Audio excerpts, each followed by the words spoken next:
Welcome to HBTV. I'm Harry Binswanger, the HB in HBTV. I'm a philosopher who advocates Ayn Rand's philosophy. I should look a little different today because I'm on the road. I'm coming to you from LA, and I am working off my laptop camera and a hotel room wall behind me with bad lighting, so we have to make allowances for that. The topic today is, where is 5? Meaning, is a number like 5 or 2 or 10 million out there in reality? Is it only in the mind and not in reality? Or what? To what does 5 refer? What got me interested in doing this is that I'm on the kick of refuting Russell. And last time I attacked his set theoretic paradox, although Russell didn't put it forward as some kind of disproof of reason or anything like that. He put it forward as the basis for what he called the stratified theory of types. But that has bad effects, so I didn't feel bad about attacking him. Today, we're going to discuss something that he holds in the Introduction to Mathematical Philosophy. It should be the Introduction to Philosophy of Mathematics. There's no such thing as mathematical philosophy. Chapter 2. But it's not just Russell. This view is really widespread. You probably hold it. He says, a trio of men, Manny, Mo, and Jack, is an instance of the number 3. So what does 3 refer to? To trios. No. A trio of men is not an instance of the number 3. Here's another quote. The number 3 is something which all trios have in common and which distinguishes them from other collections. Well, that's better, but still that's off. Is not something which the number 3 does not refer to a common element among all the trios.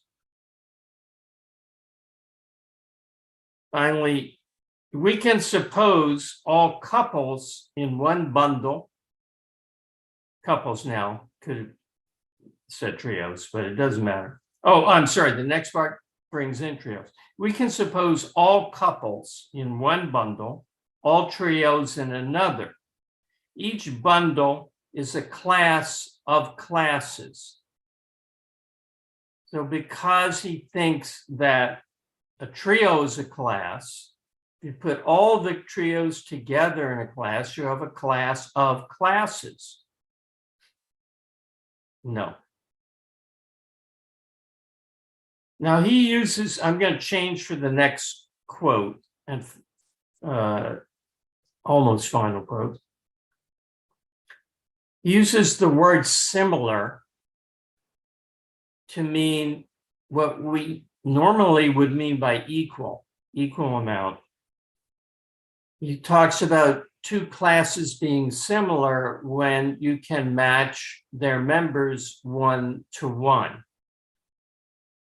They have the same number of members. I wouldn't call that similar, I would call that equal. And so to avoid confusion, I'm going to change his word similar to equal. The number of a class is the class of all classes that are equal to it. And that's the big climax. The class of all couples will be the number 2. So number 2, the number 2 is all couples. So the number 2 is me and my wife, Ayn Rand and Frank O'Connor, Socrates and Xantippe, Any other, my pair of shoes, that's the number 2, the class of all those. So you see how far we've gone from reality and from reasonableness. But wait, there's more. The next step, which I think Russell himself does take, I don't really recall the history here, is to define the number 1. How do you define the number 1? Well, you want a class that has exactly 1 member, whereas there are many, many trios, there are many, many couples. Can you think of a class that has only 1 member? Yes, they could. The null set, the class of things that don't exist. It has no members, it has 0 members. There's only 1 0. So it's not like it includes the unicorns and Santa Claus and the present King of France. It doesn't include anything. It's empty, the empty set. There's not multiple things in it because those things don't exist. It's the empty set, the null set. So that is said to be 1. The set of the null set has 1 member, and so that's the number 1. And then what's the number 2? Well, it's a set containing the null set and the set of the null set. That has 2 elements, the set of the null set and the null set. And then 3 is the set that contains the set of the null set and the null set and the null set, if I've got that right.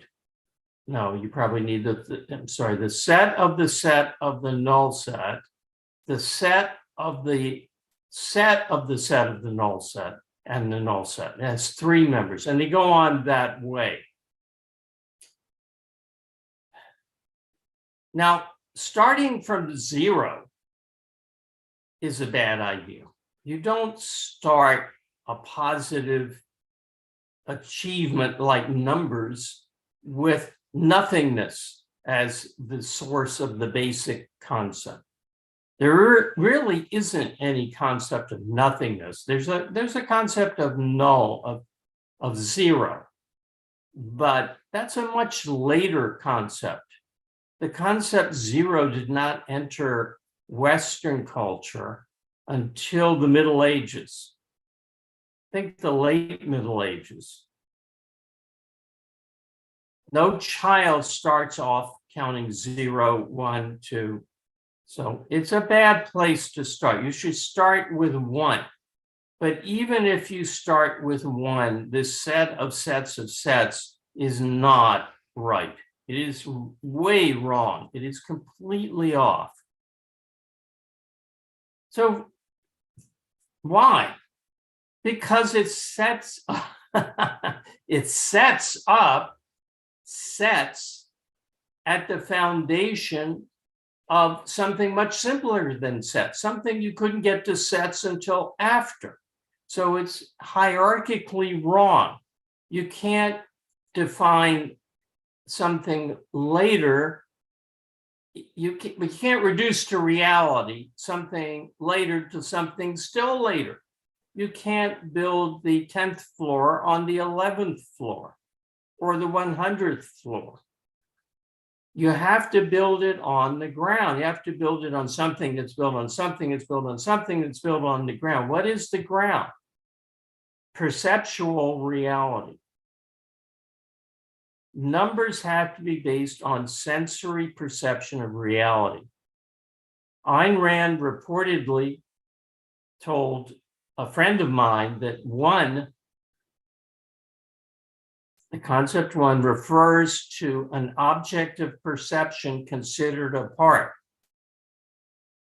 That makes sense to me. I don't know if she stood by that after she developed her more advanced theories, but it makes sense to me that 1 is something that you isolate from everything else that you're looking at. You could have 2 hands, and I hope you do. If you look at one of them as opposed to both of them. One is the isolation of that object from other things.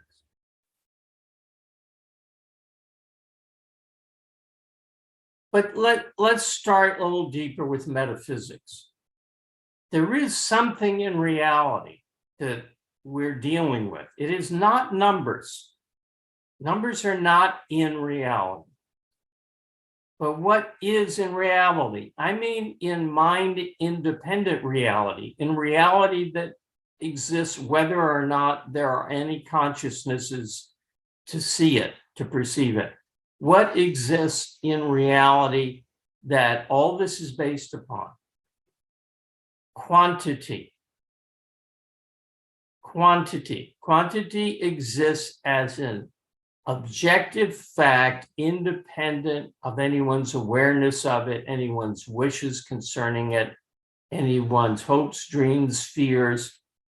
If there are 5 fingers on your hand, even if you can't count, even if you're deaf, there are that many, there's a certain amount of fingers on your hand.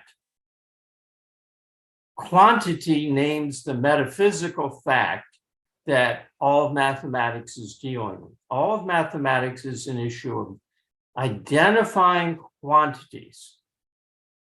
Now, how do we, I'm going to go on to how do we measure quantities, how do we identify them when we measure them, but let me first apply this to my objection to Russell and everybody else practically. The trio and the couple are not instances of 3 and 2. The quantity of a trio, the quantity of a couple is what 3 identifies. I have a pair of shoes. They have many attributes. They have a weight. They take up a certain amount of space. They have an age. They have a position. They have a history. 2 does not refer to all those facts about any of those facts about the pair. It just names their quantity. So it is wrong to say my 2 hands are an instance of 2. They aren't. The amount of hands I'm holding up now is 2. 2 stands for the quantity, not the hands themselves. You can hold on to my hands. I can make my hands hold on to each other here. But you can't hold on to the two-ness. The two-ness is not the thing, the object, the body, the entity, the 2 entities. It is the two-ness of them, it is the quantity of them, the amount of them. It's an answer to the question, how many hands are there? It is not the designation of couples or pairs. We have the concept pair. We have the concept trio. We have the concept quartet. We don't go very far with that. But we have names for the class of groups. But the numbers enumerate the quantity of the group. 2 or 5 or 5 million answers the question, how many are there? Not which are there. Show me a 2. Well, I'm not saying show me your 2 hands or 2 any other things, or the class of all classes of 2 hands, or whatever that would mean. It means show me things whose quantity is 2. And how do we measure the quantity of a thing? By the way, Aristotle identified quantity as one of the primary irreducible categories of existence, along with attribute, action, relationship. There's quantity, quality, place. Not all of them are really irreducible, but quantity certainly is. Quantity is not reducible to some other features. So how do we measure quantity? How do we answer the question, how many? Well, how do we measure any attribute? How do we measure weight? Well, we compare, say you're weighing a person. You have him stand on a scale, and you look for stand on a scale and look at the number of weights, or the amount of leverage really, but in principle, the number of stones, if you use the English system of weighing, that balance him, that are equal in weight to him. So you take examples of weight, concrete examples of weight. How do we measure lengths? Well, we have a ruler which has a certain length. And it's not the color of the ruler that we use, it's its length. And we say, we lay it off against the thing, or the inch, or the meter, or the yard. We have a concrete instance of the property or attribute that we're trying to measure, that we use as a standard. And when it becomes scientific is when we use the same standard. We don't switch and measure. You could ad hoc measure something by your hand, and then measure by a certain stick you find, and then later measure it by something else. But when science begins, when mathematics begins, you use a set standard, a standard that does not change, that you can use to measure quantity. So to measure quantity, like we measure length, weight, time, for example, we use a concrete instance of quantity. And just as we say, well, this bed is as long as 3 rulers laid end to end, has the same length, well, 3 wouldn't be it, 2 yardsticks, or even 2.5, a little more than 2 yardsticks laid end to end, measures the length of this bed. So to measure the quantity of things in a group, like fingers on my hand, to measure the quantity of that, we relate it and say it's as many as. Now, usually we'll go the other way around. Since I picked the hand, we'll say I have as many sheep as I have fingers on this hand. And then a new sheep is born. You say I have as many sheep as fingers on this hand and this hand all together. Primitive man counted his sheep. He had many more than 6. He might have, 22 sheep, and he takes them out and he wants to make sure he's got them all when he comes home with them. None went astray. So he took a pouch with pebbles in it. And he starts out, puts a pebble in the pouch for each sheep as it passes out of the corral into the field. So he has as many sheep as he has pebbles in that pouch. And when they come home, he matches a pebble for each sheep. And if there's a pebble left over, some sheep is lost. So as many as some standard amount, some standard quantity is the first measurement of how much quantity you've got. Now, fingers on the hand are often used for quantities that are small enough to deal with that way, because you always have them with you. But we're still in the realm of pre-mathematics. If you ask a young boy howdy is and he holds up 3 fingers, that doesn't mean he's got really the concept 3 yet. So what is it that numbers really do?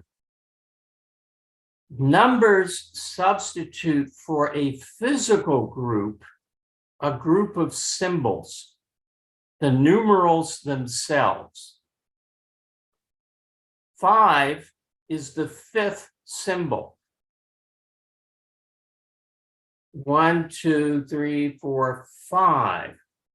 When I said 5, I had counted each member of the group of fingers, including my thumb, on my hand.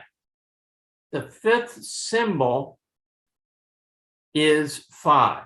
So 5 is a symbol used as a counter by its position in a sequence of a fixed sequence of similar symbols. A number is a counter used to measure quantity. A number is a counter. And the standard group behind any number is all the symbols leading up to it and including it. So 5 takes as its standard of measurement a quantity, the quantity of words I'm now going to say. 1, 2, 3, 4, 5. Notice that the order of numbers is essential to them. We also have the order of the alphabet, A, B, C, D, E, F, G, but that's not essential to it. If someone got it once is A, B, C, D, E, F, H, G, I, J, K, that wouldn't make any difference unless he's alphabetizing some papers or something.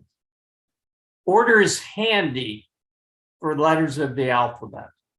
Orders is the essence of numbers because each number has to get its identity from where it is in that sequence of numbers. You can't go 1, 2, 6, 4, 3. You've destroyed the concepts involved by doing that, and all of mathematics would fall.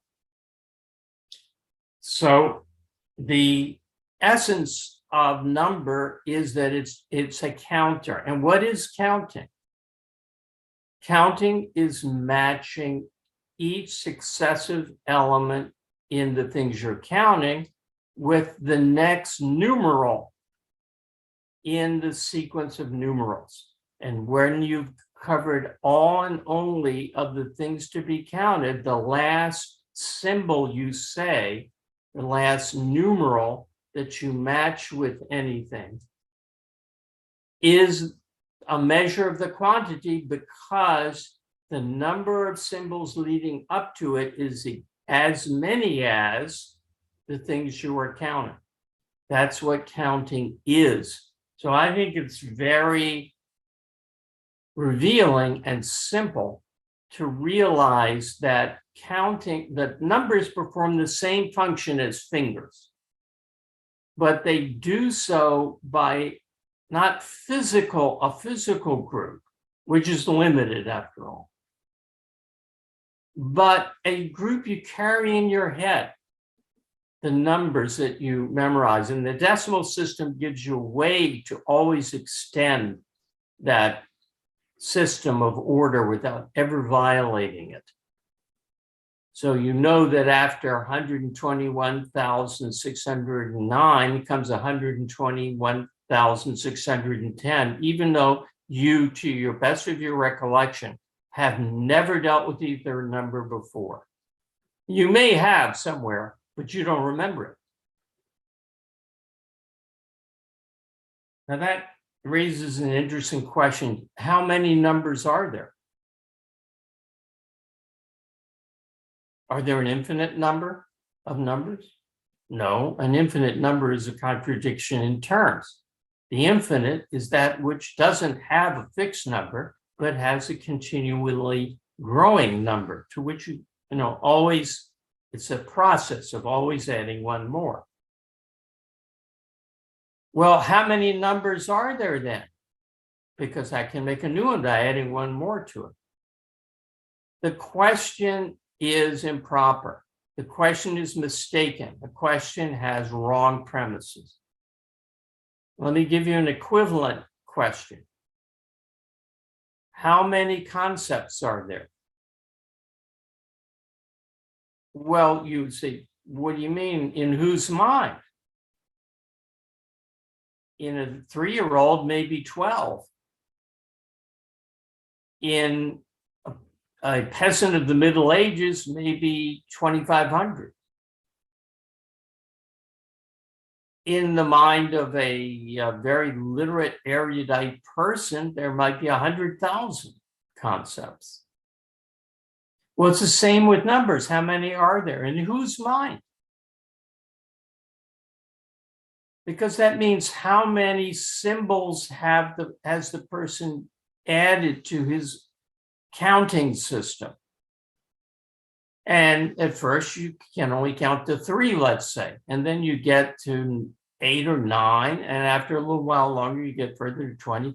Then you get to the principle of the decimal system, and you can make an unlimited number, a number limited only by your physical resources, not by the mathematics.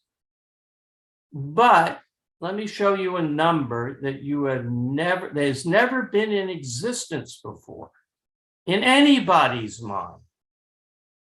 65923887000012999900008542161. That number may have been spewed out by a computer somewhere, but it's not a number that has ever existed before. It's just, there are just too many possible combinations to get to before that. No one has ever thought that. You haven't, I haven't. So one should grasp that numbers are counters and that their purpose is to measure quantity by identifying a quantity in relation to the number of numbers to count it. Everything gets simplified. You can answer the question, how many numbers are there? How many numbers you got? How many numbers have you formed?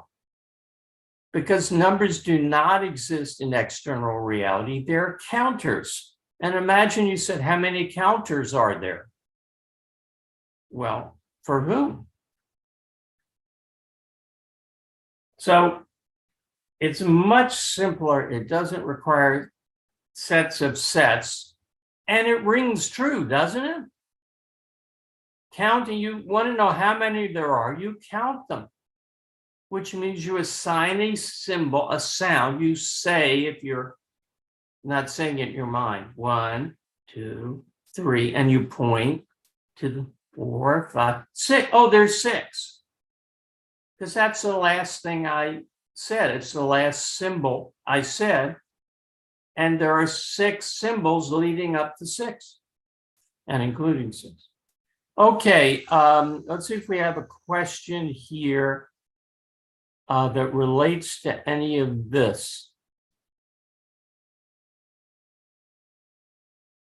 Do you think Hilbert's program could be attainable if it built on top of a solid philosophical foundation? Well, Hilbert had a program at the turn of the 20th century to provide rigor to arithmetic.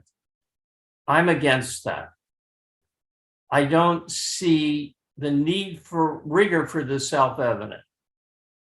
I don't see the need for proofs and rigor of the easily attainable solutions to the self-evident. Now, number theory, which is sometimes referred to wrongly as arithmetic, there are many conjectures and ideas in number theory which do have to be proven. And Hilbert wanted to axiomatize arithmetic so that number theory proofs could be attained automatically, or at least rigorously, and we would check them. A computer could check them. No, I don't think that's attainable. I think Gödel showed that it's not attainable, but I don't think it's desirable. Not that it's undesirable, but I don't think it's necessary. I think the idea of proof in mathematics in general is way overdone. Yeah, there's a role for it, but it's not what mathematicians should essentially be doing. All math should be applied math. If it can't be applied, it's nonsense. Now, let me give you an example of some nonsense. The current working out of the decimal points of pi, the Greek letter pi, for the ratio of the circumference of a circle to its diameter. How many decimal points do you think they've carried it out to? 68 trillion. Now that has no function whatsoever. Maybe someday it will have some function. I doubt it. I can't conceive of what would have any use, where there'd be any use for that. And I know the arguments that would be put forward in saying there are more things than you imagine, Horatio, in your philosophy. Yeah, but my name's Harry, it's not Horatio, and there's not more things than I imagine in my philosophy. There's more things than you imagine, Shakespeare, when you say there are more things that you can imagine, Horatio. So, no, but if you need it, call me and we'll give it to you when you need it. In the meantime, it's pointless. It's not mathematics. It's not counting. It's not numbering. It's not identifying quantity. It's just playing. And they probably have a government grant to do it. So I think Hilbert was a villain. I'm not absolutely sure of that. In fact, I'm not even close to absolute. It's a hunch from what I've read of Hilbert. I think he was a villain. I actually have a better view of Frege, if you're into that kind of stuff, than I do of Hilbert. But the real villain is Cantor. He's the real villain in this. He's the one who severed math from reality. And for more on that, read Robert Knapp's very fascinating book that I think I agree with entirely. I know I agree with a lot of it anyway. It's called Mathematics is About the World. He's also an advocate of Ayn Rand's philosophy, and I've been acquainted with him for some 55 years. Not that I may at all maintain constant connection with him, but he goes back a long way as a student of the philosophy, and he's a mathematician. Well, he has a PhD in math, I think, from Princeton. You can look on the jacket, and he knows a lot more about this than I do. But what I'm going after is the stuff that a layman can verify, like what I've covered today. So that's my attempt to answer Jamie Hernandez's question. And I will see you next week. The topic will be announced. Thank you for attending this week. Goodbye for now.